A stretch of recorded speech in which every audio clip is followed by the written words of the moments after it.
everyone. You know what this is. Circle Brothers Podcast with RJ. Circle Brothers Podcast. You know what this is. All things entertainment. We talk about comic books, video games, movies, and TV shows, and of course tech stuff. This isn't a private conversation. We want to include you in on it because, like I said, when you're rocking with Circle Brothers, you're rocking with the best you family here. Check the audio version first on Anchor, and also on Soundcloud, and also on YouTube. Ladies and gentlemen, boys and girls, children of all ages, welcome to Circle Brothers Podcast. All right. Ladies and gentlemen, boys and girls, children of all ages, welcome to Circle Brothers Podcast with RJ. And with Eric. What's up, everybody? Happy New Year. I hope everybody is happy and joyful and safe and had a very, very pleasant 2019 because now it's 2020. Let's see. Outside of that, I mean, there's been a number of different things going on in the land of media. But before we actually get into it, we will actually mention something else, too. We are actually still in development of a Circle Brothers podcast website. I am still actually working on that, getting that piece together. So be on the lookout for that to come out probably in the next few months. Once we actually get that together, it'll be your one-stop shop to get everything Circle Brothers. If you want something from me, if you want something from Eric, if you want something from both of us, it's probably going to be on the website first. So you'll want to be sure to keep an eye out on that. We'll actually let you know when that happens. But outside of that, Eric, how you been, man? Good. Good. Yes, it's been 2020. It's been good to me so far. Yes, all of about 4 days. So, which God, is that long? yeah, it's only been 4 days. Yeah, it feels.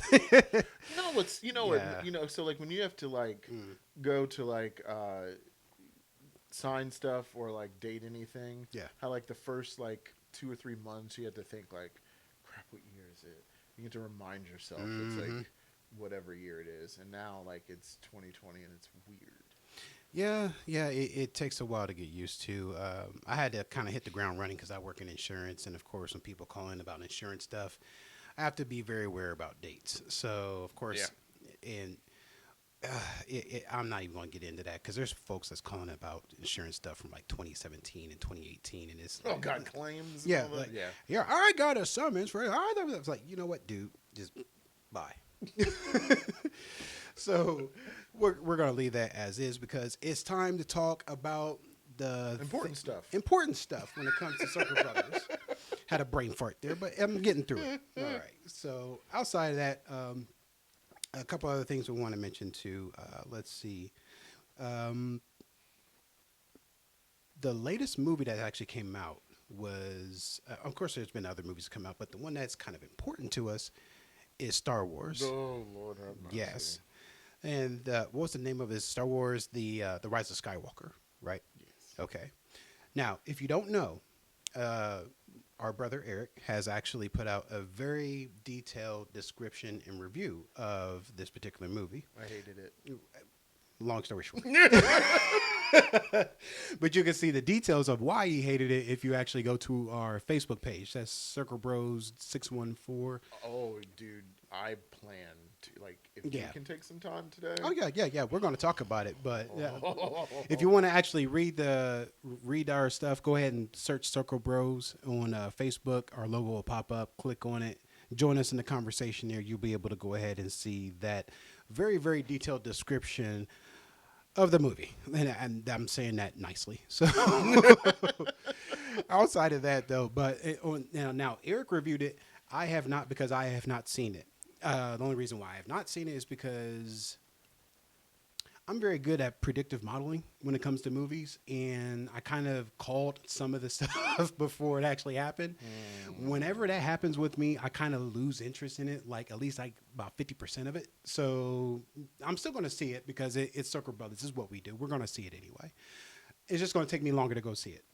So I'm going to wait for the crowds to die down some more, and then I'll go ahead and go see it and rant and rave like an old man afterwards. So, yeah. So I'll tell you what. Before we go into anything else, because we actually have a few other things to talk about first, but we'll circle back around and come talk about that. Speaking of movies, though, we actually wanted to talk about for this particular podcast the movies that we've actually enjoyed over the past 10 years. Let's see, and I'll actually let Eric start with his first one. We'll just bounce back and forth as far as like our top five that between the two. So five For from the Eric, last five 10 from me. years? Yeah, for last, or I would say Yeah. Let's do it for the decade. yeah, for the decade, last 10 years seems Um, appropriate. That's a good question. Like, I've been sitting here thinking about all these movies, and this is not in any order. These are just, Of course. these are just five movies. Right. We do stuff in random order anyway. I'd have to say Endgame is definitely one of them. Mm-hmm. And not only because it was 10 years worth of movies, Right. and everything, but that showed vision. That showed, aside from some of the little plot holes and all of that stuff, Right. it took elements from 10 years worth of movies and made it into a cohesive piece, Right. that can be watched over and over and over, which I think I've watched like 5 or 6 times now. But I think that movie was a culmination point for the 2010, for the 2010s, I guess, Yeah. or whatever you want to call that decade. Right. But it was one of those movies that you can, even if you've never watched any of the other Marvel films, you can still kind of get a feel for what was going on. Yeah. And watch it, and it was completely watchable. Cool. So and that was Endgame. So it was that was Avengers: Infinity War Endgame. Yeah, it was just Right. Avengers Endgame. Avengers Endgame. Okay. So yeah, I mean, I actually agree with that too. It just showed a complete body of work, like you were saying before. So it's kind of like looking at somebody's resume, as far as the entire scope of their entire like work history with Marvel and how things are actually tying together, how the storyline actually works together. So all those movies literally work together like a really huge comic book. Yes. Or a huge comic book arc. Yeah. And literally in movie form. So that's one of the things that was actually really appealing to me about that. One of my movies that I actually liked right off the bat, let's see, was Black Panther. Oh, Now, yeah. the reason why, now of course I will say that by saying this is that I am biased when it comes to Black Panther. Yeah, me too. Of course, for obvious reasons. But outside, if you can't tell, well, look closer. So, Wait, RJ, you're black?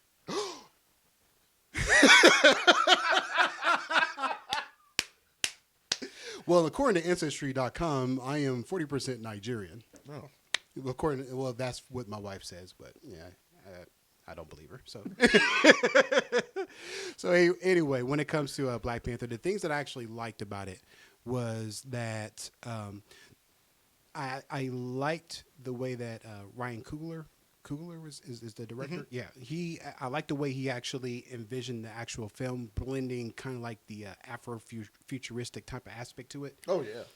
Which actually is a relation of the comic too, because the comic actually depicts that very well, and he actually translated that with the blending of the mixing of the tribes. We have various tribes and various costume designers. FYI, the costume designer who actually did all the costumes for Black Panther, she's actually from Ohio. She's actually a graduate. Oh, wow. I think she's a graduate of Wright State, if I'm not mistaken. Correct me if I'm wrong in the comments, but she's actually dope. So that's the reason why all the outfits and stuff was very colorful, very authentic to the African culture, but you still had your spaceships and different things like that were actually using their advanced level of science and, of course, vibranium. Yeah. All those different aspects, and of course with T'Challa actually being the king and how he translates into that role, all these different elements, the heart-shaped herb and Forrest Whitaker actually getting his eyes straight to be able to perform the role. That's a side comment. You'll catch that later. So I think that was digital. they did it like the Henry Cavill and the mustache. You gonna fix that cat's eye? Hold on, dude. I got it. This is Just hold still, homie. Hold still. Got it. Oh gosh, that was an extra $10,000 to hold that eye still. But hey, oh, that's too funny. But anyway, Give him an adrenaline shot. And he's sorry. Oh God, that's terrible. But anyway, yeah, I actually liked the movie altogether. The storylines, even Andy Serkis, the one that played the Claw. Yeah, yeah. Yeah. So he actually did good too. I was hoping that he would actually come back, but I don't know if because of the way he actually got shot and I think he's actually dead. I think he's dead. Okay, which is fine, but still, I would like to have him continue on in there. But that's just me.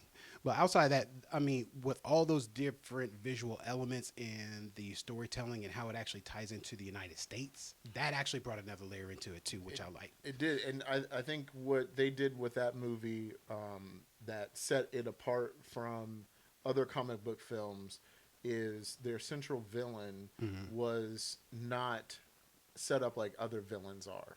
True. And it changed the way Marvel wanted to do the way they wanted to approach doing Thanos and other villains going forward. Right. As they're not straight up, I'm going to tie you to train tracks type of villain. It's more like a sympathetic villain. Right. In some cases because Gray area villains. What he went through as a character in his whole character arc. Right. And so there were some elements to his character I thought could have been better, but obviously that's just me nitpicking. Right. But I don't think they could have found a better person to be Killmonger. Awesome. I don't think anyone else would have done a better job. Michael B. Jordan is awesome. What he did for Killmonger, and the fact that they are going to have him come back and be on the ancestral plane. He's going because he's a king, so he goes to the ancestral plane. Okay. So he's supposed to be back for Black Panther 2. Not sure in what capacity, how long he says things, or what happens. Right. But I do think that having him there would be good. I think that it continues that storyline because he was a king. So he belongs in that royal family. It's true. Nobody really thinks about that unless you start doing some deep dive digging. Yeah. So yeah. But the Black Panther was mine though. So we have Endgame, we have Black Panther. What'd you have on your ends for yours? 12 Years a Slave. Okay. Not a comic book movie. Right, but still a movie. Right. And the reason why I thought this was a great film is that it brought to light things that we don't normally talk about. Right. There are some scenes that happened where it brought to light how people were being treated. Right. And how someone who wasn't a slave gets kidnapped. Right. Taken down south. Right. And made a slave. Right. And he was a free man. So I think that is something that people need to watch. It's a great film, and it deserved the praise that it got. I mean, the set pieces, the storytelling, the pacing. I didn't find any qualms with it. And the one scene I'm talking about is with Lupita Nyong'o. Not going to get into that scene because it's a very hard scene to watch. Right. In any scene like that, but still, nonetheless, a really great film. And Steve McQueen is a great director. I thought he did a great job. Nice. Yeah. Cool. So outside of that, the other one that I had, let's see, because there's a few of them, because I saw movies, but there's a few of them that I saw that I wasn't really impressed with, so I'm not even going to actually mention those. The other one that I actually liked was, let's see, oddly enough, it was Aquaman. Now, but here's why though. One, I never thought Aquaman would actually be on the movie screen, so that's just one. I was like, I give you kudos for stretching that far and actually going through with it. Two, the thing that I liked about it the most was two elements. One, I'm a big sucker for. I do like story, and the story was kind of loose on its end. So I mean, it is what it is. It's an origin story, so that part actually gave it some grace because you're taking a little bit of liberties with the origin story. Understandable. The two things that I was more concerned about, they actually pulled off really well. Jason Momoa having speaking lines? Dude, come on now, come on. Yeah. And I hate to take away from what you're saying, but he was able to be funny, Right. and give lines, and I didn't think he was wooden at all. Yeah, that was actually surprisingly good. So I will give him key points for that because that was actually good. Because anybody else, because I'm sitting there thinking like, okay, could they have gotten anybody else to really fulfill that role? And I have a hard time really pegging anyone to be able to do it outside of Keanu Reeves, but even Keanu Reeves would not fit well in that. But I think the reason why Jason Momoa, with Justin Lin, it was Justin Lin that directed. Yeah. I think what he found was he grabbed Jason Momoa and put him in an element of what he was used to. I mean, he was a pro surfer, Right. And so he was like, be yourself. Right. And I think that's what made Aquaman so unique. Is because I think what you watched wasn't really Jason Momoa acting wasn't Jason Momoa playing Aquaman, but rather Jason Momoa playing Aquaman. I can see that. No. I can see that because it's one of those acting things where the director literally has to give you some guidance as far as how to be able to bring out the role. Right. So they'll tell you whatever it is that you need to actually hear to be able to portray the role right. Mm-hmm. So, and I think that was actually good. I think they actually did that very well. So it's like, you know what, be yourself, and we'll literally model the movie around you. Because we know that you can do this, in spite of what you think of yourself. We know that you can do this. So we'll be yourself. We'll model everything else around you. That was awesome. The other two key elements that were really appealing was the visuals. The visuals were amazing. Because it's almost like, I'll put it like this. With me, when I was sitting there watching it, it was almost like watching Avatar for the first time. Yeah. Like the blue people, all the other stuff, the tails and all the weird dragons. So anyway, so basically all the visuals and visual elements for the story, because the visuals tell a story too. Yes. All the colors, the field of view for the video and all the other stuff. Or just even underwater, getting hair to move. Right. Yes. And to get everything to feel like you're underwater, and it's not. And you're not just like right. But you're like everything moved with this feeling of being underwater. Right. And he pulled it off perfectly. Yeah, that's one of the aspects of it too. Ooh, especially went to the trench. Yes. That was awesome. Yes. The way that they actually did all that, oh my gosh. That was so amazing. I really enjoyed Aquaman. I thought I didn't know if I was gonna like it, and I waited until the home release to watch it. That was one of the few movies where I was like, I'm gonna wait. Right. And I'm kind of glad that I did, because in the theater I thought I probably would have enjoyed it, but not as much as sitting at home and being able to like take it in. And if there was something I liked, let me rewind that. So anymore, going to the movies is like, I like going to the movies, but I really enjoy watching movies at home. Right. Me too. And that's another reason why I was like, you really got to pull on me to be able to get me out the house to go to movies. It's the introvert in me. I'm sorry. So, but I mean, if it's really interesting, I will actually get up and go. So, that being said, the one that actually, as far as the other element that I meant to get to for Aquaman, is how they did Black Manta. I was so scared that they were going to screw that up, but they did that good. Oh yes, him and his dad. Yes. Oh, it was good. The whole pirates and all. Yes. When they came out, I was like, are they going to do this? Right. They gonna do my boy right? They gonna do my boy right? You nailed it. I was like, okay. Okay. Right. So, right. And then they were like, well, we don't know if we're gonna do an Aquaman 2. I was like, oh my gosh, don't do this. Don't do this to me. You're gonna do an Aquaman 2. You made too much money not to do Aquaman.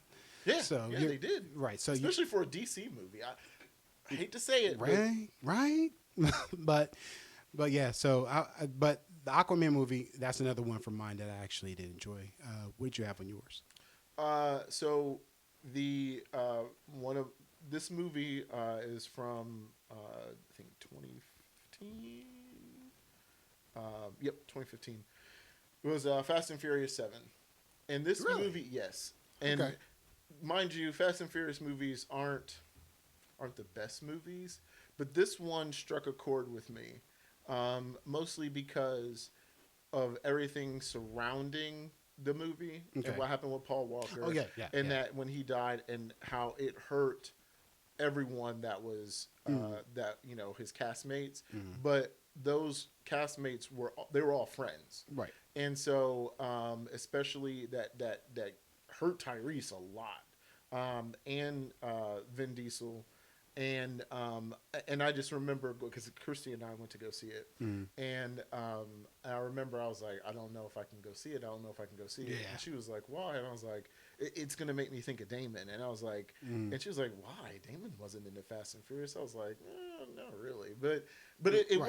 wasn't that. It was the camaraderie. Right. It was that. And when he drove off, and I just the tears just start coming down, and it was an emotional thing. Right. Right. And Christy was crying because she was thinking about people she knows, and it just very rarely do movies tug on heartstrings Right. in the way that this movie did. And it wasn't a bad movie, actually. It was pretty good. So just from an emotional standpoint, it's one of those. That's why it stands out for me. Okay. I mean, it's a movie about cars and they steal stuff. Oh, that's awesome. Well, I mean, so to think, I mean, and now they're working on 9. So Right. to think that there's 10 movies in this franchise, Right. or going to be 10 movies, is insane. Because who would have thought they started with like the first Fast and Furious, and I actually did go see that with Damon, me, Damon, Brandon. I can't remember who else went with us. But we went to go see that at AMC East. Okay. No, not AMC. We went to go see it at Lennox because he had free tickets. I don't even know where he got free tickets from. He always gets stuff. But it was a screening, so we got to see it before everyone else did. Oh. And I remember leaving that movie like, oh my gosh, I want to drive fast. I love cars, I mean, and so that's it. That's why I really hit an emotional chord. But that movie really did it for me. Right. Well, that's dope, man. Let's see, because I was nervous about the Fast and Furious ones too, especially being at so many. And usually, the law of diminishing numbers, when you start putting out more movies, the lower the numbers start to get, as far as the interest from the viewers. But Right. Fast and Furious seems to defy that. So Yeah, they do, because I think they changed things up. I mean, they went from teenagers riding in cars, racing, because they then were to like teenagers. Wow. and then the more dangerous, and then in the second one, Too Fast, Too Furious, which dude, there's that scene with him and Tyrese, and like he's like, nah, cuz like.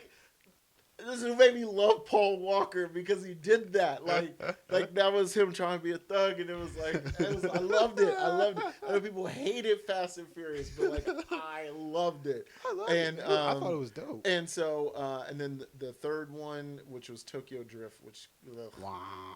me a bow wow in the movie. But on a side note, was it Brainwash Bunch or Pigeon John? There was someone that we know. That was on that soundtrack. I think it was Pigeon John or Brainwash. I swear to you, I'll have to look it up. Oh, okay, I got it. But some or LA Symphony, someone within that realm of people, like that we know, was on that soundtrack. Okay, we gotta do some digging afterwards, because I don't remember that one. Oh wow, but that's dope though. But then they went to the one where like when Letty died, and then I think that was Fast and Furious. And then, like, that was an interesting movie. Then they went to the 6th one. Then you can find out she's still alive. Right. I mean, so it was like, okay, now I want to see what happens. So it's more of a curiosity. Yeah. Like, you want to see if it falters. Right. But then it turns out being a good storyline. Yeah. Like, I know we talked about Hobbs and Shaw. And I had no expectations for that movie. Right. I just enjoyed it. Yeah, it was a good movie. Yeah. That's what it was. Right. It's not like something I want to be like, I'm going to write home. It was more like, okay, this was good. Right. It's good watching. Right. So that's dope. What was the other one I had? The other one I had was that surprised me was Spider-Man: Homecoming. Ooh. Here's the reason why, though. Again, I liked the things that I liked about it, because I didn't really have much of a complaints about it, though. The things that I actually liked about it is that they did actually skip the intro for, not intro, but the, what's that word for it? the normal trope of the Spider-Man as far as his origins, as far as Uncle Ben dying, well, getting his powers, Uncle Ben dying, and all the other stuff. They actually skip a good majority of that part for Homecoming, and actually start off with him actually being a teenager in high school, which, according to the comic books, depending on which version that you're reading, that's pretty much how it actually starts. I actually like that whole aspect of it, and I also like the fact that they pulled off Michael Keaton really well for the Buzzard.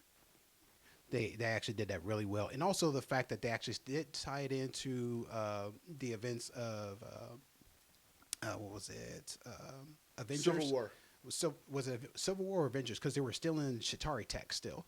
That was because the Buzzard and his crew were still in Chitauri tech. Oh and they yeah, were trying so it to sell tied it. in the first. So it tied into the first Avengers movie. Yeah. And Civil War.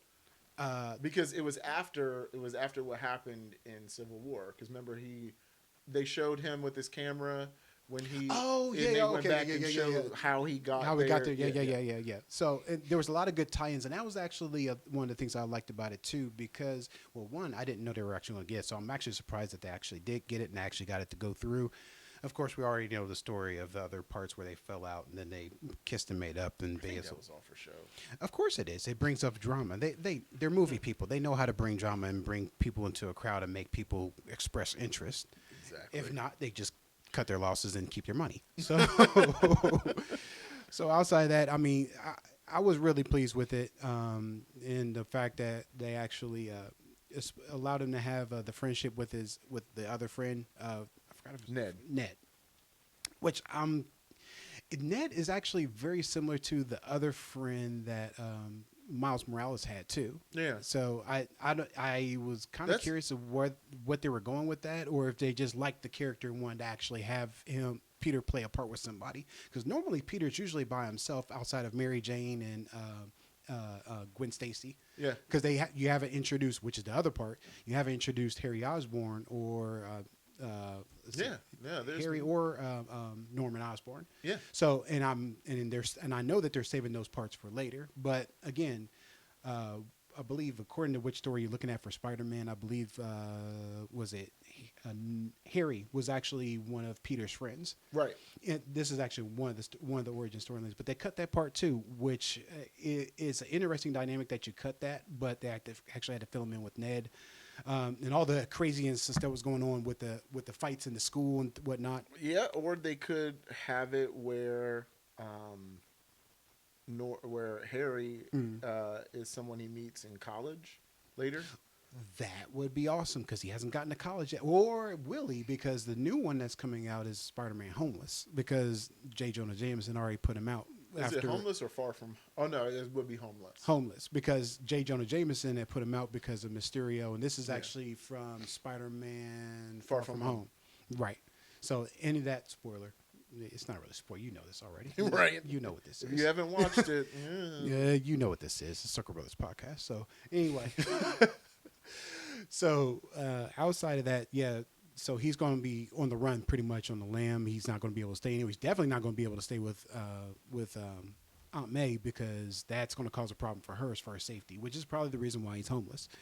So anyway, outside of that, I like the way that they actually brought Spider-Man into the Marvel Cinematic Universe, and the Spider-Man Homecoming was actually one of the ones that I really liked and enjoyed.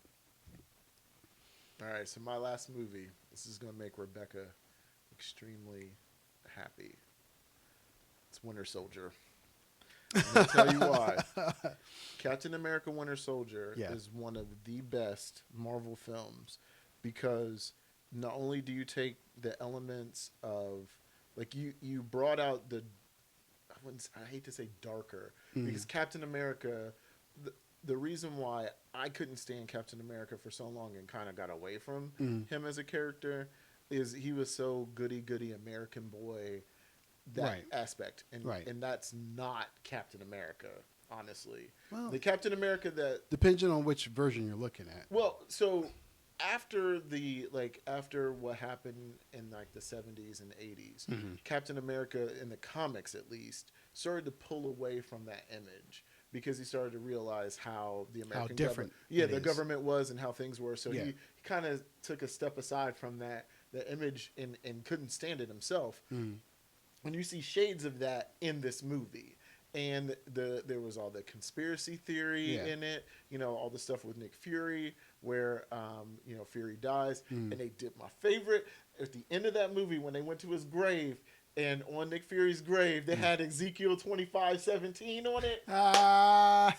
Nailed it, loved it. I mean, and it was all the emotional things that he had with Bucky, and it just was a very great. It was a very well put together movie. Right. One of the best Captain America movies, and of course is directed by the Russos. Right. So what they did with Captain America and how they took Marvel movies and just went from with Thor, like the two other Thor movies, which I can't watch, but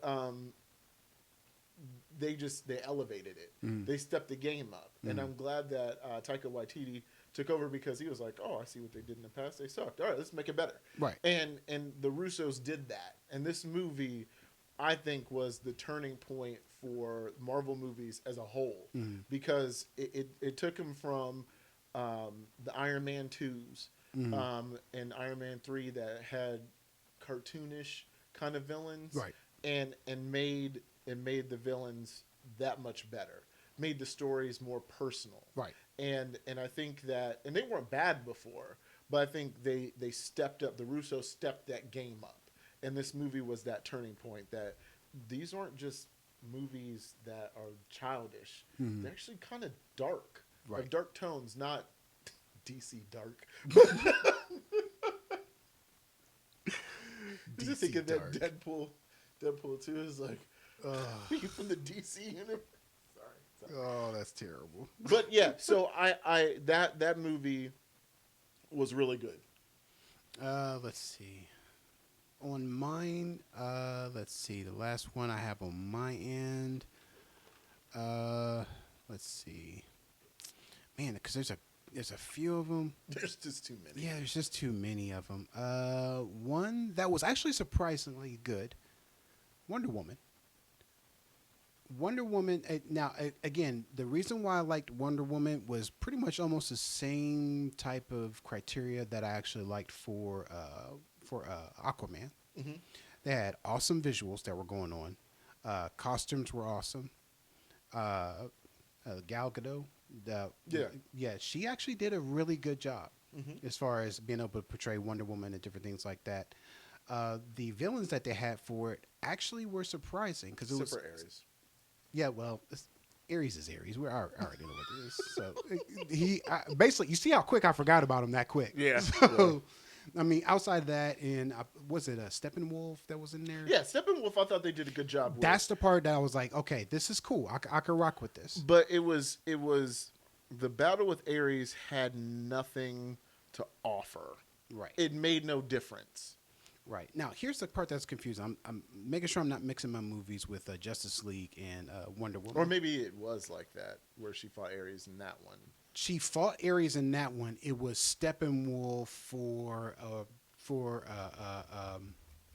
Justice League. Okay. Because they were having they were trying to find mother boxes and different things like that. Of course, Victor Stone, of course, Cyborg, all the other jazz. I still haven't actually fully watched Justice League. Do it at the comfort of your own home and take it with a grain of salt. I'll just put it like that. But outside of that, like I said, the villain of Steppenwolf was actually fine. Mm-hmm. All the interactions of the other characters were actually pretty good as far as Justice League. Because now Ben Affleck sucks. Right. It's Batfleck. But yeah, we already know. He was in it and then he's out. So, which we all knew he was going to do anyway. Exactly. So outside of that, like I said, I actually liked Wonder Woman just for, like I said, the visuals. The fight with what was his name again? It was Ares? Was it Ares? Jeez. Yeah, you know what I'm talking about. It's not Steppenwolf. Steppenwolf's actually with Justice League. But the way that they actually portrayed Wonder Woman, even though is set in the past, I actually thought they actually did a good job with it, because I think they actually did, like, the majority of the movie was from the past, and then they actually flipped over, I think, over to present day, because she was thinking of all that as actual memory, which is fine, because she's actually a demigod, so she holds surprisingly well, so she doesn't really age. And I think they actually pulled that off very well too. Which actually brings me to my next point. The thing that I'm excited for is the new Wonder Woman that's actually going to be coming up. Now I'm curious how they're going to do that because Steve Trevor, the love interest, is actually already dead from the first Wonder Woman movie, and all of a sudden he's showing up in this one. So I'm curious to see if that's actually really her, if that's really him interacting with her. Is that a memory that she's interacting with? Is it some type of like villain that's actually interacting with her that we don't know about as of yet? Or it could be a play from one of the supposed villains, which is Maxwell Lord. Let's see. And Maxwell Lord is actually some type of mind manipulation person. I'm not going to get too deep into it, so that way you can actually just watch the movie and enjoy it yourself. But Maxwell Lord is awesome in it. Now, here's the thing about that. If you're introducing Wonder Woman and you're introducing Maxwell Lord, spoiler warning, this is just comic books. So if you're into comics, you already know this. If you introduce those two characters, there's a very high probability that Wonder Woman is going to snap that man's neck. With that lasso of truth. The truth is you dead, sucker. So snap. Now, there's a lot of story that actually went into that. So I think it's actually the same equivalent where Superman ended up snapping and killing Joker. That was, of course, this is all comic book references. But I don't know if that's actually going to happen in any of this as far as the Wonder Woman and Maxwell Lord. So I'm kind of curious to see if that actually does play out that way. Since it's a DC movie, since I'm pretty sure it's going to be PG-13 and not rated R, and there's a few other things too, because DC's trying to still go the family-friendly route. But they had Superman break what's his name's neck. Yeah, and they had a whole bunch of backlash because of it. Well, so that's because Superman doesn't kill like that. Right, and they're going to look at Wonder Woman just like Superman. Oh yeah, so, she doesn't do that. Right, and that's why when we went to go see Superman, right, and I was like, "This is a great movie," except for that. Right. Because I remember looking at you like, dude, did he just break his neck? That's not Superman. Yeah, Superman's not a thug. He's a choir boy. Yeah, he does everything but kill. Same thing with Batman. It's like he does everything but kill. I mean, he'll break your legs, he'll break your arms, you'll be laying there like, ha ha ha, crying, but you'll still be alive. Batman's a malignant narcissist, though. Yeah, well, we are. I mean, the man runs around like with a bat and a cape. So your mom's named Martha too. He doesn't have to clock into a job. He's got infinite amounts of money. He's super smart. He's got all this time, so he knows all these martial arts moves. You ain't gonna learn martial arts and not break a few eggs and crack a few skulls. So I mean, a lot of these things are just going hand in hand. So outside of that, let's see. So that's actually our movies for that we actually enjoyed. Of course, the list is a lot longer than that. But oh gosh, yeah. For the sake of the podcast, we're going to try and keep things easy and peasy. Outside of that, what about some of the best games that you played? We can just name a couple offhand. You don't like for the last 10 years. For the last 10 years, let's see.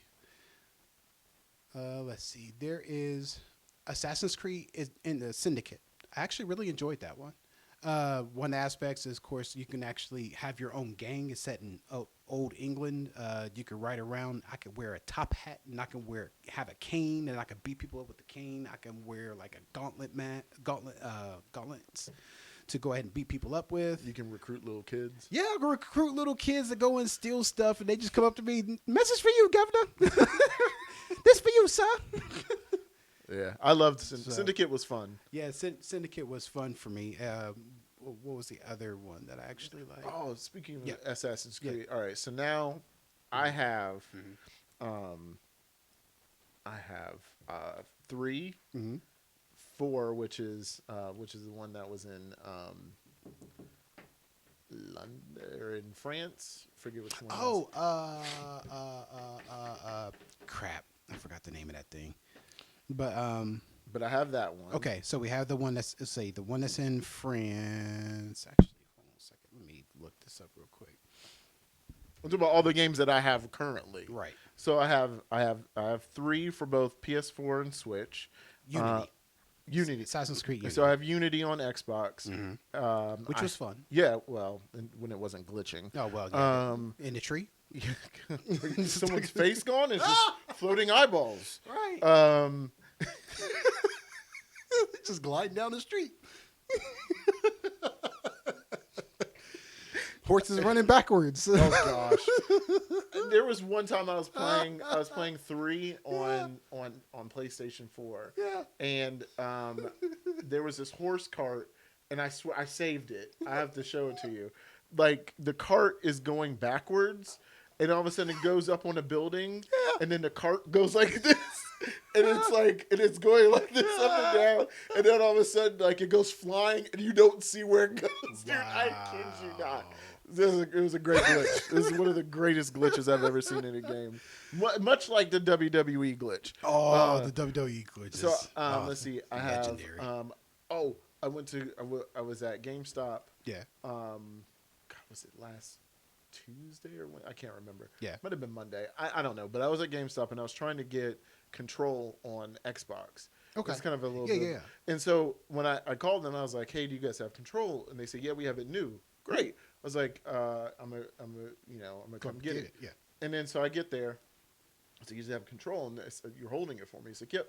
He's like, "Let me get it out." Now, mind you, when GameStop like opens games, Yeah. and they try to tell you, "Well, this is new." I'm like, "Dude, that's not new. You opened it. You opened it. That's not new." He said, "Well, it's still considered new." I said, "All right, if I open the game and then try to return it," and I said, "I never played it, would you accept it?" "No, I wouldn't." "So then why would you make me take a used? You're giving me a used game." He was like, "Well, it's not technically used. Whatever. I don't want it now."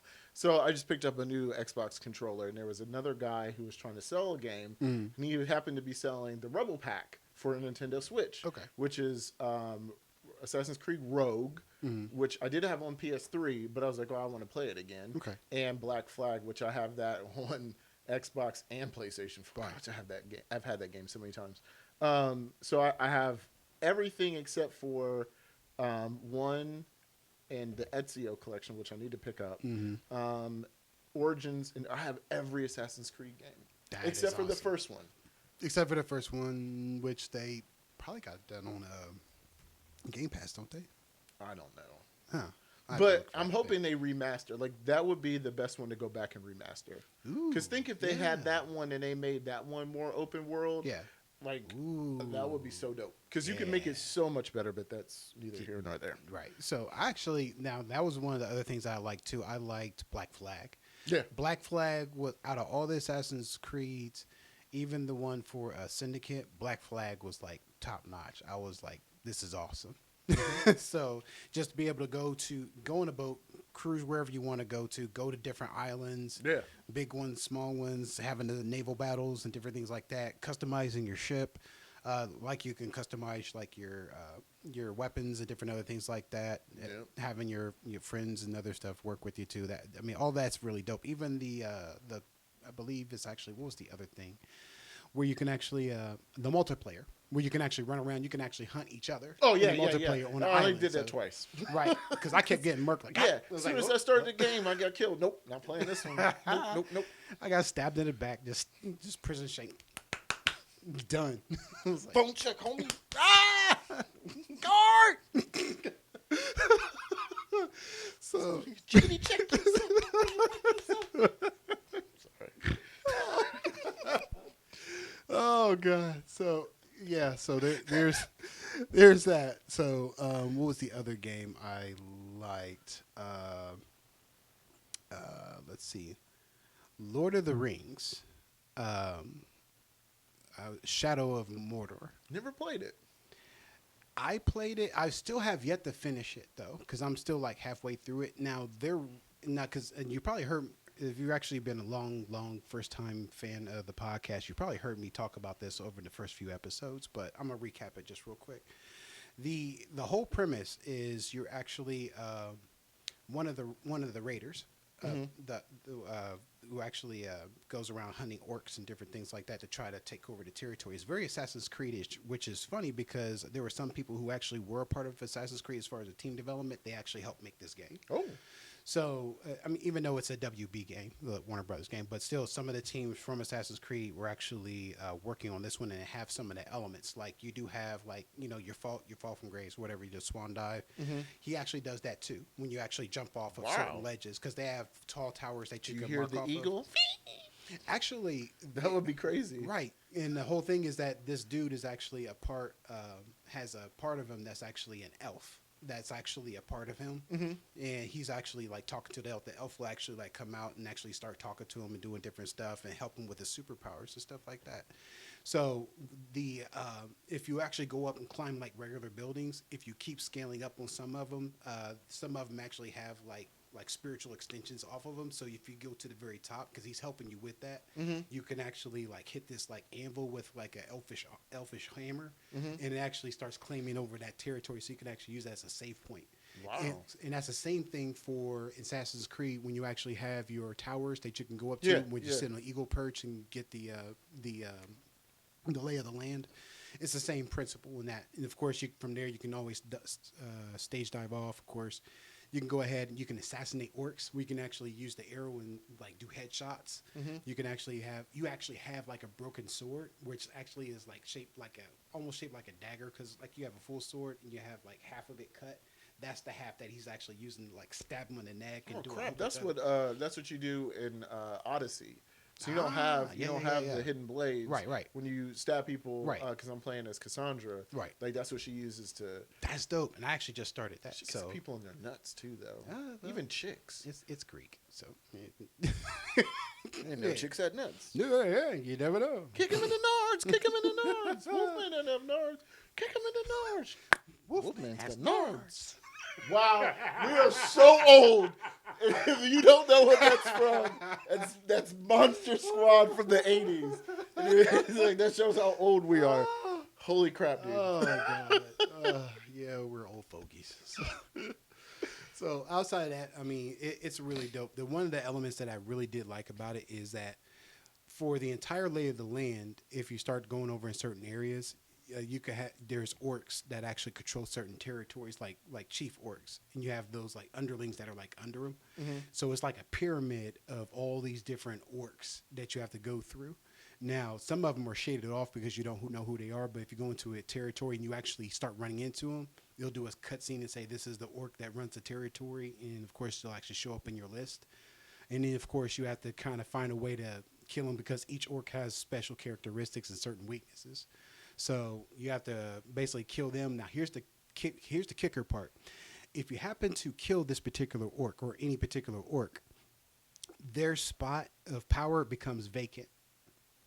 So in that vacancy, it could stay vacant, but the only way it stays vacant is if you actually go to all of the other territories around that area and start killing all the other orcs and even the underlings too. So, because usually they travel in packs. So you have the chief orc and you have the other underlings underneath. Now, here's the thing. I've went into a situation where I actually killed one of the orcs, one of the chief orcs, right? Mm-hmm. But one of the underlings got to me after I killed the chief orc. So what ended up happening is that they actually restart you. You still have all your gear and stuff. That's not really a problem. But as far as that position of power, that orc, the lower orc that killed me is now in that chief spot. Oh, wow. And his power level just jumped up and his abilities increased too. Oh, wow. So now you got to go back and try and murk him? Yep. Oh, jeez. Hence the reason why I'm only went halfway through. I'm at a point where I actually eliminate almost all of the orcs, chief orcs, and even the underlings. So there's a whole bunch of power gaps, like throughout the whole land. Now, here's the thing. If I go into the game and one of those orcs beat me, like they actually kill me, a good majority of those power positions will get filled again by lower orcs. Yeah, so I mean it's brutal, but it's really dope. It's not like Savage like Super Meat Boy, where you just start literally all the way back over. I'm like, yeah, no, I'm good. So no, I mean it's a great game, and I'm really, really, really pleased with it. Outside of that, do you have any other games? Oh, yeah, dude. So these are just 5, not necessarily the top games, but games I think that really stood out to me. I mean, I can make a list of like 20 or 30. Right. But these are just 5 games I think that playing them, I can play them again and again and again and again. And I think that defines how good a game is. There's some games where you play it and you like, I just got to beat it just so I can be done with it. Right. That you never want to revisit again. You can just say you did it. Right. But I think these 5 games over the past 10 years really, for me, did it for me. One was Mario Galaxy. Nice. Galaxy was, or was it 2? Galaxy 2? I think it was 2, but we'll just say Mario Galaxy. Great game. It was the end of the Wii's Galaxy 2 because that was at the end of the Wii's life. Yeah. But it's still a great game nonetheless.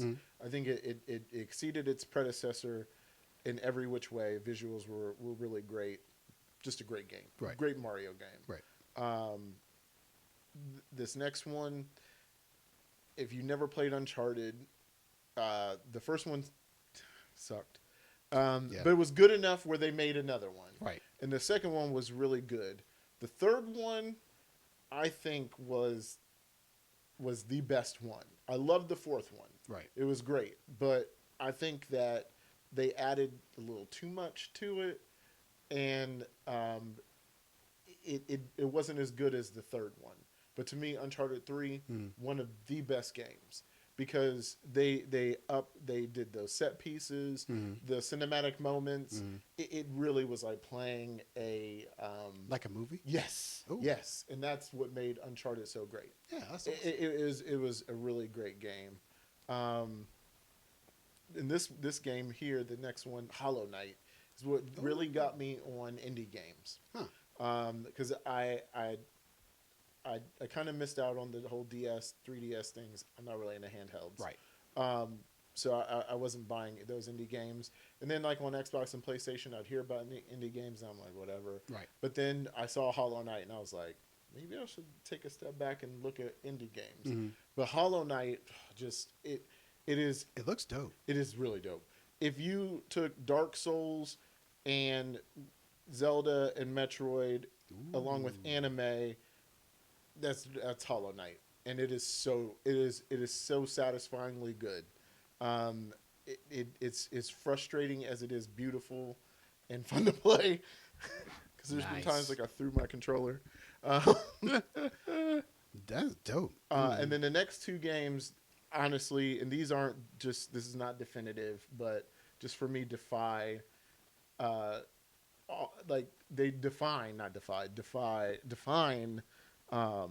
great gameplay. And I can play these 2 games over and over and over and over. And when I say which one is which, this is not like in the list of like best. This is just these 2 games. One is Zelda Breath of the Wild.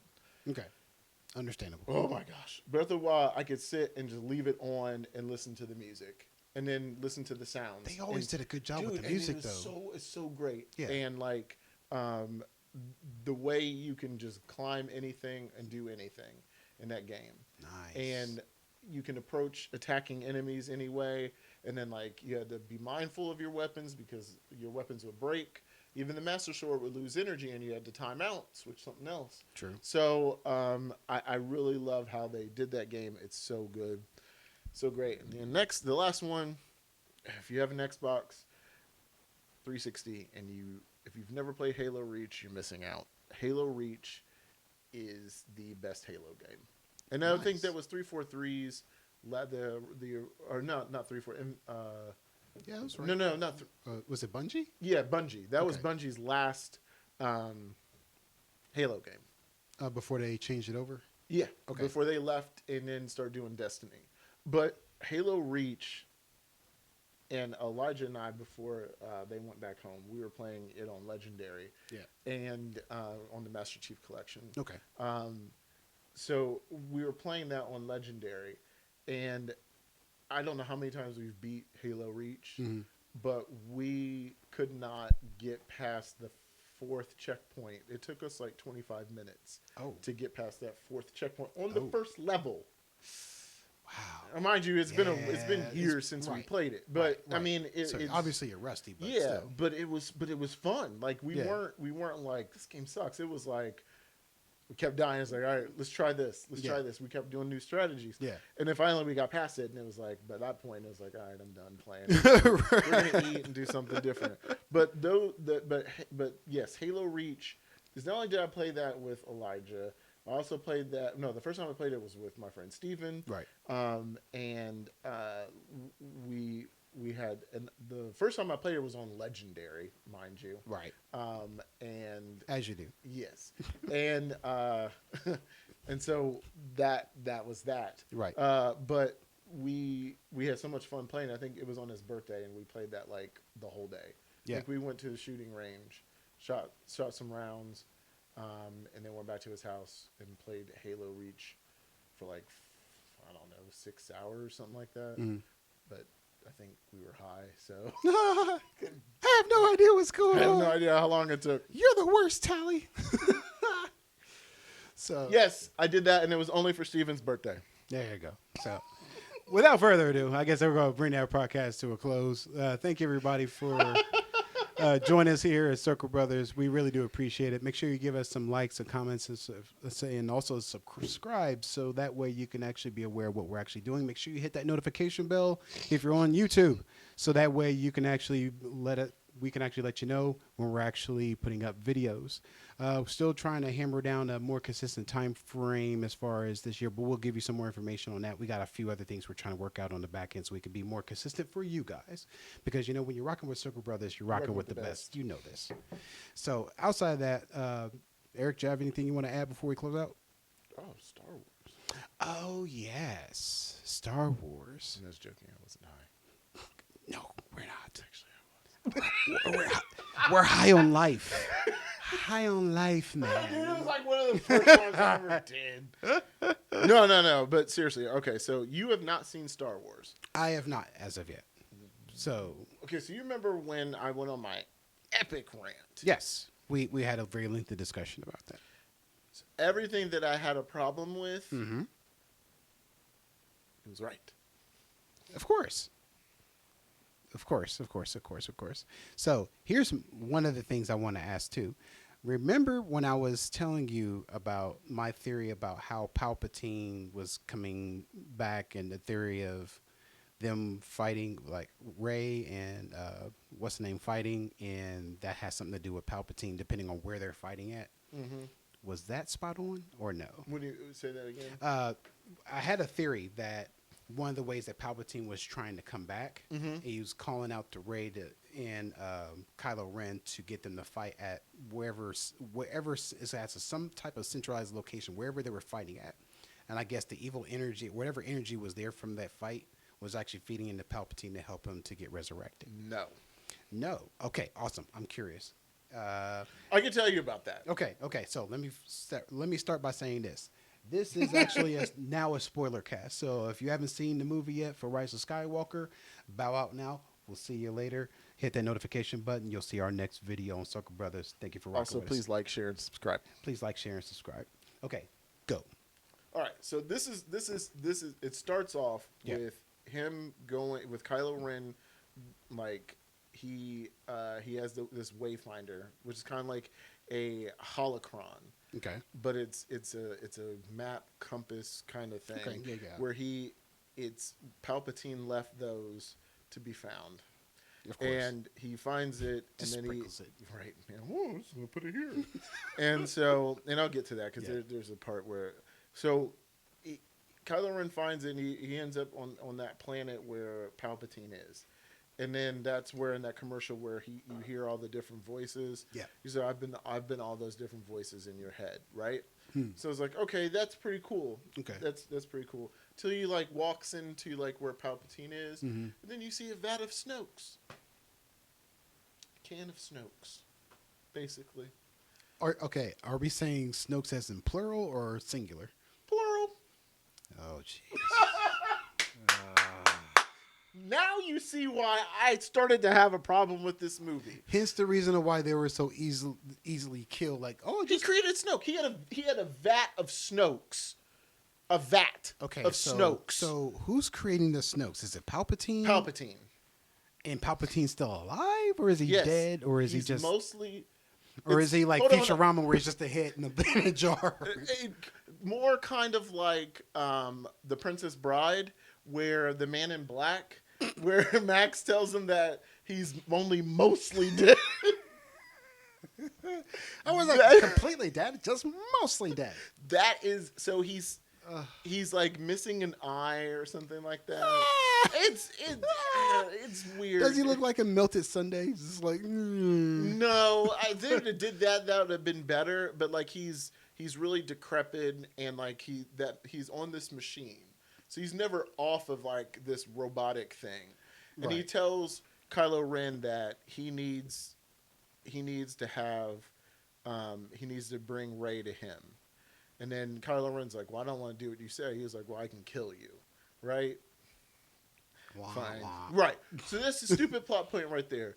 But this is where it gets. Bring Ray. I don't wanna. You ain't gonna make me. I'll get my belt.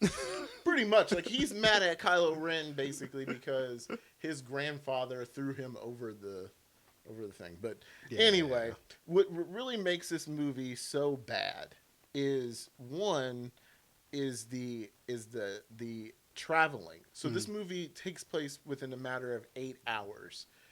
Yes. That has yes. How? Yes. That I don't know, but that is this movie has to take place within like 8 hours because when they show all those Star Destroyers come up out of the water or ice or whatever the crap it was. Yeah.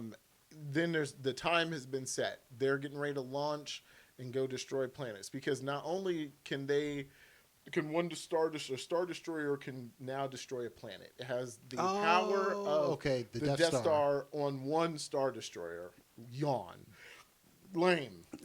Very lame. Like, yeah, okay. Yeah. So then you have that, and then you have this element where then they show Rey training, and they're kind of jumping around stuff, but this is where it gets like really stupid. So she's getting trained. Mm-hmm. So when you see in the commercials where she's running around on the forest and stuff, she's being trained. She's being trained by Leia, but not really because Leia was not a Jedi, and as far as we know, she was never trained by Luke. Oh, they were saying that off books. It was like, yeah, well, in between movies, she happened to have some training and stuff. She just didn't go away through with it. Now that part I read had a few video looks on that. See, and I can get that. Right. If they put that in like the movie, in The Force Awakens, right, or something like that, then that would have been okay. It could have been just a one sentence, like I had to stop so I could figure out what's going on with Kylo. Right. Or blah blah blah. Blah, yeah. So, but they erased what happened in the books because in the books it was Snoke that was after Kylo Ren since he was in the womb. But Snoke was just a clone kind of like creature. Right. So he really wasn't, he had no bearing on the story. It was not him, it was always Palpatine. Okay. Do you see where this is going? Mm-hmm. So anyways, Rey's training everything. She's training with Leia, blah, blah, blah. And they have to get they have to get the Wayfinder or whatever. They find out that there's a mole this is where it gets good. So you start with Finn and Poe, and they're on the Millennium Falcon with Chewie. And then you find out that someone gets a message out about what the First Order is doing. Right. And there's a mole within the First Order. Mm-hmm. Well, then you find out that mole is Hux. And yeah, okay. And so they shoot Hux. Finn shoots Hux in the shoulder, and then they figure out that Hux was the mole, which really didn't make sense. Oh, because they escape. Because he lets them leave. Right. But this is after the transmission. But because that part wasn't that bad. But the parts that were horrible. So after Rey and Kylo Ren have this fight, Kylo Ren destroys a Wayfinder that they know about, and that's the only way they can get to the planet where Palpatine is, and they can stop all the forces. She gets mad and goes away, and takes Kylo Ren's ship and goes back to Octu, and she's like, "I'm done with everything. I don't want to do this anymore." And she's getting ready to throw a lightsaber, her lightsaber, or whoever's lightsaber it is at that point, into the fire. And then Luke comes out as a Force ghost and grabs it. See? And another thing that doesn't make sense. So Force ghosts are now moving stuff. Yes, grabbing things. And grabbing things. So, do you remember in The Last Jedi when Rey and Kylo Ren kind of had like their Bondy thing going on, where they could like sit and talk to each other? Yeah, And like if weird. they're in the same, yeah, it was weird. Well, in this one, they're talking to each other, and like they go to this planet where they're having like this party or whatever, their century party or 10-year party or whatever. It's this party that they're having. That's where they find the ship, and that's where they're trying to find like where the Wayfinder is. Kylo Ren is talking to her, and he sees that she has a necklace on, and he grabs it off of her and takes it. Now, mind you, they're not together. He's on his ship, she's on the planet, right? But they're having a forced FaceTime, right? And he snatches it off of her. Is like, find out where this is. You just started to paint that picture, right? So then she. Jeez. So what really makes things worse is then they had like her and Kylo Ren have a fight. Like when they have the fight, and like she almost kills him, and then she like force kills him. And then she throws his lightsaber into the ocean, so he doesn't have anything anymore. And then that's when, she's having her moment.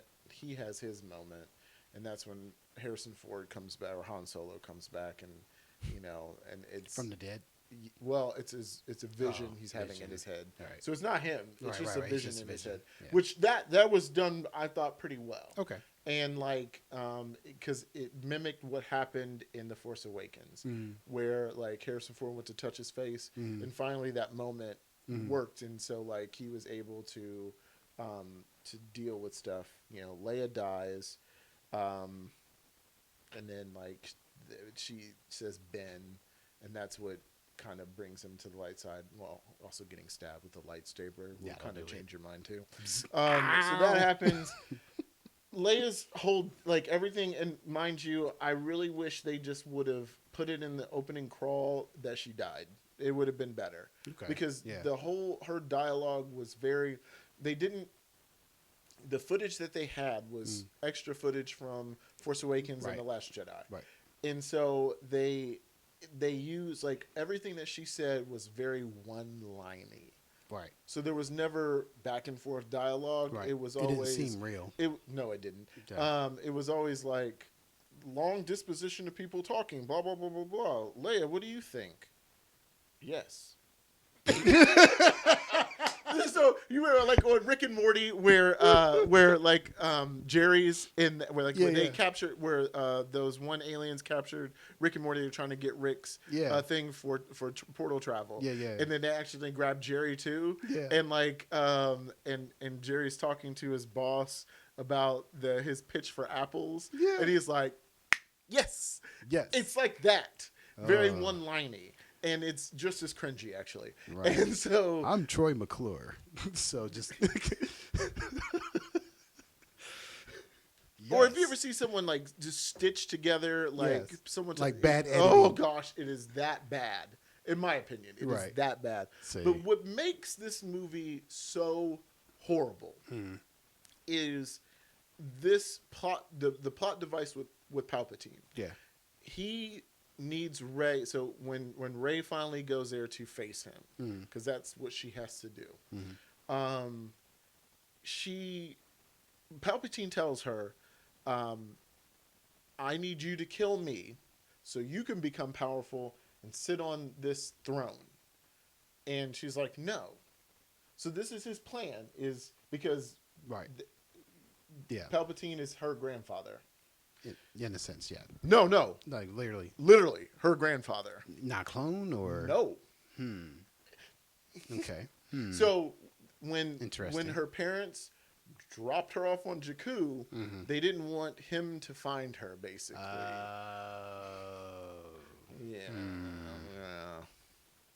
Right. Right. We don't want your grandpa finding you, but it's like, hold up, where did y'all two go? Don't worry about that. Here, stay here. Right. Play with the dirt. Right.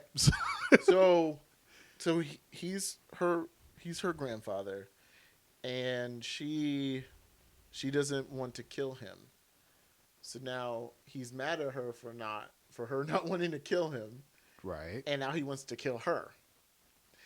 And so that's when Ben shows up. Mm-hmm. It's not Kylo anymore. He's just Ben. He's just Ben. And Just Ben. then you get to finally see the Knights of Ren in action. You kind of got to see them a little bit. Okay. But you finally got to see them in action. And mind you, he's fighting them without a lightsaber. But when... Oh, I forgot to mention this. So in Act 2, Luke had Leia's lightsaber. Mm-hmm. And Of course. As he does. so she takes both Luke and Leia's lightsaber with her Mm-hmm. to go fight Snoke. And then when she realizes that Ben is there, that's when he's getting beat up by the Knights of Ren. And then she pulls out the lightsaber and kind of, you see her arm move. Mm-hmm. And then then they cut to Kylo Ren, or Ben, with his hand behind his back. Mm-hmm. And he catches Leia's lightsaber. Oh. So then, then he's killing the Knights of Ren. So they are a horrible plot device.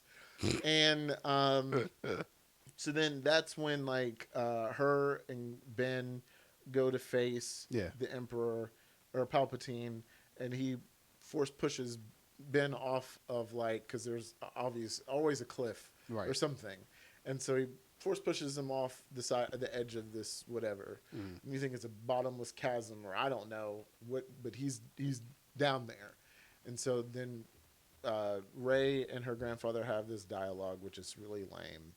And that's when they fight, and he uses Force Lightning. She has both lightsabers, and she's deflecting the Force Lightning back at him. He doesn't stop shooting the lightning. That's all he got. He's just shooting what he he got. could have been like, if I'm sitting here drinking, Eric, don't drink it. Oh, okay. You shouldn't drink that. That's bad. I know he's old. So he's like, yes, basically. Or it's his O face where, you know what I'm talking about? It's like, he can't stop convulsing. Stop. And that's basically what, and then it melts him. She beats him. And then she dies. Ben crawls back up. Force heals her. They kiss. So everybody's forced. And then he dies. Oh my god! I'm not lying to you. Oh. And then he dies. Then he disappears. Because he's now a part of the Force now. Maybe he's a part of the I Force. don't know, because he just disappeared. Like, he didn't die. He just. Well, Obi-Wan disappeared too. So Obi-Wan had been using the Force for it's obvious they're playing loose with it. I mean, he's Force healing. Oh, Rey shoots lightning out of her fingers and destroys the ship. Where was the lightning before? Never mind. See? It's these kind of elements. This is why I hated that movie, because normally I can tell you why something happened. I cannot explain why she did it. Unless she saw Palpatine and was like, oh, I could do that? Well, no, it was before the whole Palpatine thing. But but it's just like they take this fast and loose with Star Wars, and that's why I couldn't stand it. I mean, honestly, because of that. And you took something that was Star Wars, and or here's another thing that made me so angry. You had Lando Calrissian in it. Cool. Okay. Then Naomi Aki's character, because I didn't want to spoil it in my review. Right. Lando's daughter. Huh? Yeah. But she was a stormtrooper.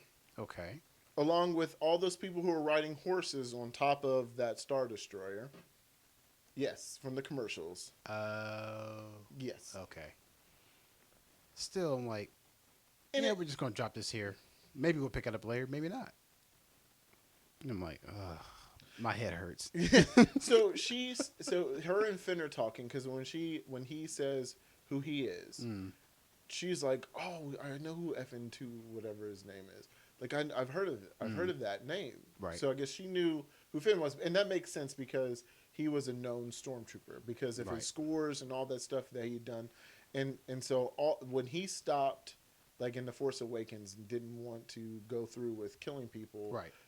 That's the same thing that her and I think her whole platoon, or her squad, or whatever, however many people were with her. Right. Doesn't really matter because none of them had names. Right. And none of them even really spoke. Right. And so, but they all deserted doing the same thing. Right. And then they kind of don't address the whole thing with Rey. I mean, with Finn being Force sensitive, kind of hinted at it. And there's this thing where Finn says he needs to talk to Rey and tell her something. And we are thinking like, oh yeah, we already know he loves her. Right. Because he gave Rose Tico like 0 Fs in this movie. Like, I think he had something he had to say to her, and it was basically like, bye, Felicia. Ah! Seriously, like, it is that equivalent of it. Ooh, I gotta go. Look at the space time. Right. oh, see that? I gotta go. Ooh, I gotta go train. When you gonna come back? I don't know. I think I left a cake in the oven. Lasagna? I don't know. But so, and he wanted to tell her he was Force sensitive. I guess J.J. Abrams afterwards said it. But then, like, after the battle that they had with all the Star Destroyers, and then they're back on whatever planet they were on, and they're celebrating their victory. Yeah. And then Naomi Aki's talking to Lando Calrissian, and she's saying like, "Well, I never got to know my parents," and he's like, "Oh well, I mean, it's a big galaxy. I mean, I can have a lot of kids. Colt 45 works every time, girl." And like, I have no idea what happened. and so, they're having that thing, and it's implied that there could be a relationship between them, father and daughter. Sure enough, the only 3 black people in Star Wars, 2 of them niggas is related. Come on. Yeah. And I promise I would not say the N-word on here, but oh god, it just makes me so angry. Like, yeah. of all the black people in Star Wars, Yeah. you got 3. 2 of them are related. Why not make Finn related to all of them? Hey, Why not? I know. There's more movies coming out. Who knows? You're like he this? didn't kiss Naomi Aki. Luke kissed his sister, so Ew. Yeah, they're trying to ignore that. So. we all watched Jon Snow make it with his aunt. Yeah, well, even the dragon was like, ew. But yeah, so that's why I had, and the biggest problem that I have with it is you have this movie and the other 3 movies. Yeah.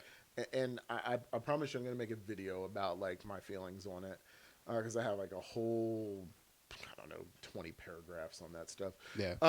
But you have that movie, you have those movies, and then we see The Mandalorian, and you wonder how can the same company make these movies that are horrible, but have this TV show that does everything better than these movies. Yeah.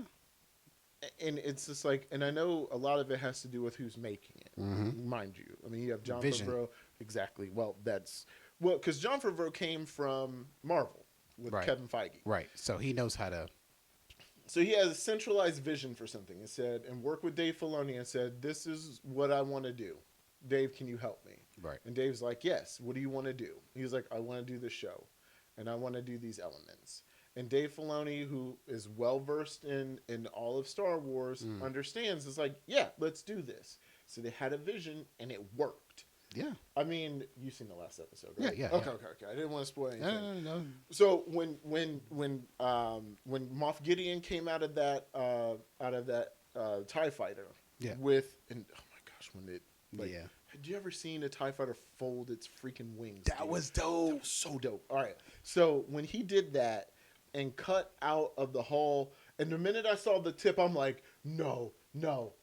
And it's the Darksaber. I'm like, oh my gosh. Of course, I was home alone, and I probably said a whole bunch of curse words, like 1,000 times, which I probably did. But just because I was like so excited. Right. Because, I mean, it's the Darksaber. We've never seen it live action. Right. So we've only seen Pre Vizsla hold it, Darth Maul hold it, and Sabine Wren. And Kanan Jarrus, because he was kind of training her how to do stuff. Right. So we've only seen those, and then after Sabine, I forget what the name of the lady was. It was her aunt from her clan that took over. But we've only seen it in animated. Right. But now we get to see a live version. The live version of it. That's and for him to be holding it means that either he knows about what happened on Mandalore, which I think that's how Mando said he knew who he was, or he's a Mandalorian. Ooh, interesting. Because there were Mandalorians who defected to the Empire. Oh, see, that's something nobody talked about. No, because you remember everyone on Death Watch worked with, kind of with that.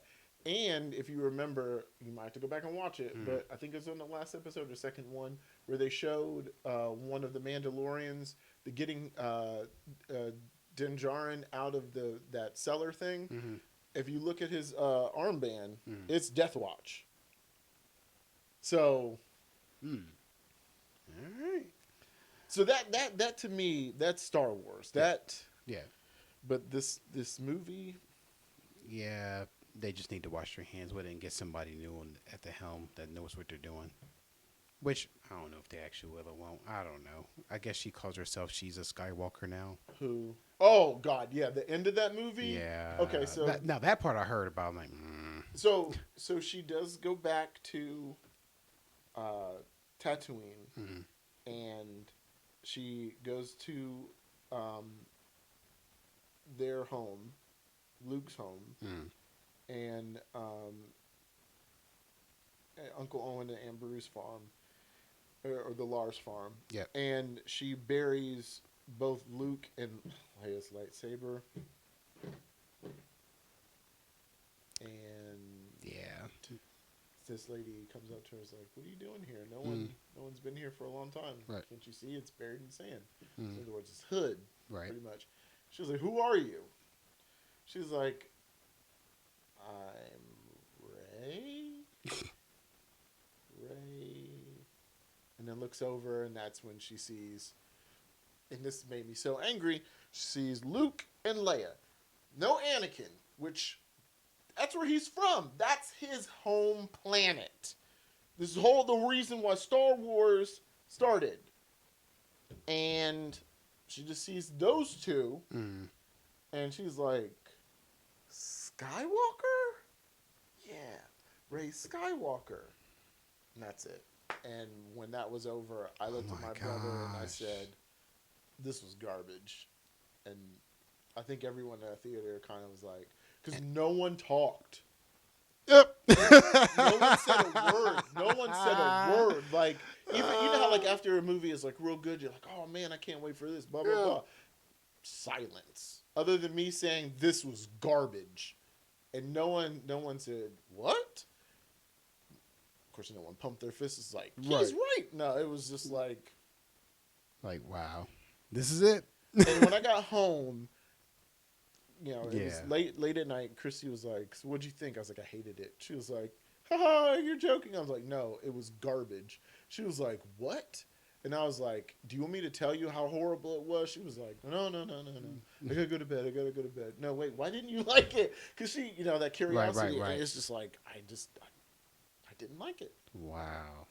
Jeez. So that was the short and long version of why the Rise of Skywalker was a... Oh, no, that doesn't even... Yeah. That's the tip of the iceberg. It's a... Watch it at your own peril. I'll just put it like that. I'm not going to say anything more about it, but you guys have been rocking with us for long enough, so we're going to go ahead and cut you guys loose. Again, we thank you guys for rocking with us at Circle Brothers, because you know when you're rocking with Circle Brothers, you're rocking with the best. You know this already. And again, we just thank you. Make sure you give us your likes, your comments, your subscribes. Again, hit that notification bell so that way you can get a hold of us on YouTube, so that way when we put up videos, you're actually made aware of it. And again, my name is RJ. This is Eric. Thank you guys for rocking with us at Circle Brothers. We will holler at you guys later. Peace.